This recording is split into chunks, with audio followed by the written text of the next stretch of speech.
Hi guys, so a problem I have with the BBC is that they tend to parrot the government line, irrespective of which party is in power, which party is in number 10.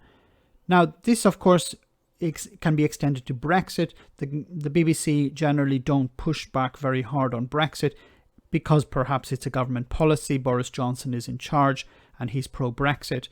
However, that does seem to be changing at the moment. You're going to hear an interview with Douglas Ross, who's the leader of the Conservatives in Scotland, and he's been interviewed by a BBC presenter who actually truly held his feet to the fire.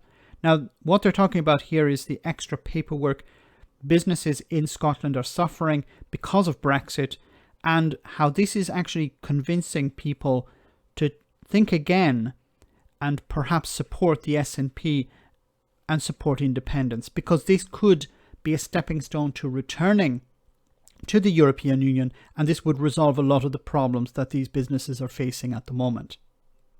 Somebody who says, I'm an exporter to Europe. The current situation regarding paperwork and red tape is completely unacceptable. My customers are terrified of even doing business with the UK. My business life has become a form-filling nightmare.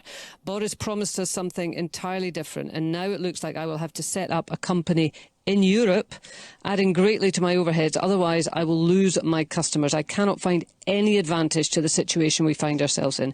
The only option that I and many people in my position have is to vote for the possibility of independence so that we have a chance to get back into the EU and save our businesses. Your party got us into this mess, and I can't see any chance that you can get us out of it.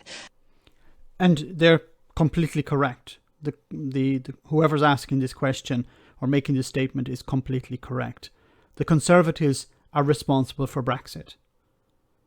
You know, streamlining the paperwork isn't going to save many businesses. Some businesses will be able to adapt, as I've talked about this before. Some businesses will go to the wall because they can't adapt because of the requirements placed upon third countries. The UK, Great Britain now is, of course, a third country, and that's not going to change. The only way to change that would be for, as the point was made here, Scotland to become an independent country, and then Scotland to rejoin the European Union, or at least rejoin the single market and the customs union. I mean, Douglas Ross, oh, the irony that by pushing through Brexit, you would actually encourage people to vote for independence where they might not previously have done, but they see it as the only way of saving their businesses. Well, it's not the only way. It's a disaster. Well, it's not the only way. We've got to look at how we can resolve these issues, and I've said, we are working on that. We continue to work on that. And but the do you understand how vague that sounds, well, Douglas no, Ross? We're working on it. I mean, if you're in business, every day that goes by, you're losing money.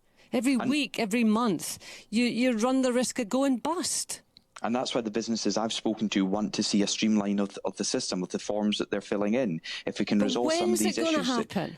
The fact that, to begin with, back in January, and potentially still an issue, is if forms were filled in with the wrong coloured ink, they were being rejected once they got into the EU. That is the type of ridiculous situation that we have to sort.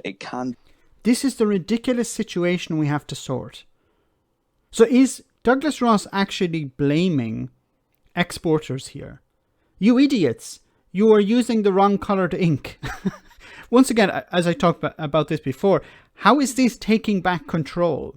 I understand that Douglas Ross was not a campaigner for Brexit. He didn't support Brexit. He didn't actually vote for Brexit. But after the vote, he wanted to develop his career within the Conservative Party, so he jumped on board the Brexit bus.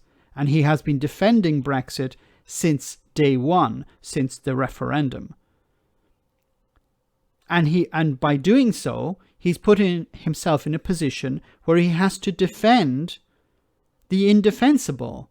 He has to defend the fact that businesses up to 3 months ago didn't have to fill out these forms, and now they do. In some cases, consignments are being rejected because they use the wrong coloured ink. Now, blaming the exporters, which it seems to be what he's doing here, isn't exactly helping your case. trying to convince the exporters to do the right thing. Perhaps it's going to help them in some way, but you have to own up to the fact that Boris Johnson has made your life extremely difficult. Boris Johnson is one of the greatest campaigners for Scottish independence because of Brexit. Be sorted, and by streamlining the system, taking away some of the red tape and removing some of that bureaucracy, we can make it easier going forward. But as Douglas I Ross, said you're earlier talking on, as if we've you're got coming in to sort out a mess of somebody else's making. This is the mess of your making. This is the mess of your... Very well said. And finally, we have a member from a reporter from the BBC stepping up to the plate and holding Douglas Ross to account. Now, I wish reporters from the BBC in England would be as robust when they're interviewing Boris Johnson, because Boris Johnson is pretty much off the hook when it comes to Brexit and the consequences for businesses. And even other Tories, it's not just Boris Johnson. The response from the likes of Liz Truss is, things are going to get better. Don't worry, we just need to be patient. So I wish some of the journalists from BBC Scotland would be picked up and brought down south and asked to interview some Tories in England, because they're doing a pretty good job in Scotland.